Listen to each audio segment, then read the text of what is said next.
মনে আছে পাগলু সিনেমায় দেবদার এই কাণ্ডর কথা? নায়িকা আমেরিকায়, এদিকে নায়ক দেবদা কলকাতায়। যেতে চান আমেরিকা, কিন্তু ভিসা পান না। তখন বান্দা অদ্ভুত এই কাণ্ড করেন। দলবল নিয়ে আমেরিকান হাই কমিশনারের গাড়ি আটকান। বৈদেশিক গাড়ি থেকে নেমে জিজ্ঞেস করে, কাহিনী কি? স্যার, আমি একটা মেয়েকে ভালোবাসি। সে in English. Love, anti love, no love, no life. এমন ভাঙা ভাঙা ইংরেজি শুনে হাই কমিশনারের মন গলে না।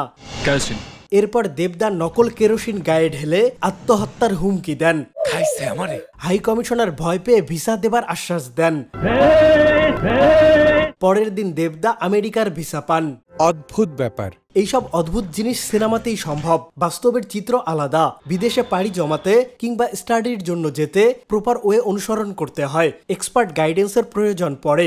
এখন অনেকে হায়ার স্টাডিজের জন্য দেশের বাইরে যেতে চান, কিন্তু কিভাবে কি করবে বুঝে উঠে না। ভুল পথে অনেক টাকাও খুইয়ে বসেন, তাই দরকার পরিষ্কার গাইডেন্স। এজন্য যেতে পারেন বিশ্বস্ত এডুবেইসে। অস্ট্রেলিয়া, ইউএসএ, ইউকে কিংবা ইউরোপ আপনার গোল অনুযায়ী প্রসেসিং শুরু করে দেন। এডুবেইসের যোগাযোগের তথ্য এখানে নিচেও দিয়ে দিচ্ছি, আর প্রসেসিং এ এই কোড ব্যবহার করলে বিশেষ একটা ডিসকাউন্ট পাবেন। সো দেবদার অদ্ভুতুরে পন্থা বাদ দিয়ে চলে যান এডুবেইসে।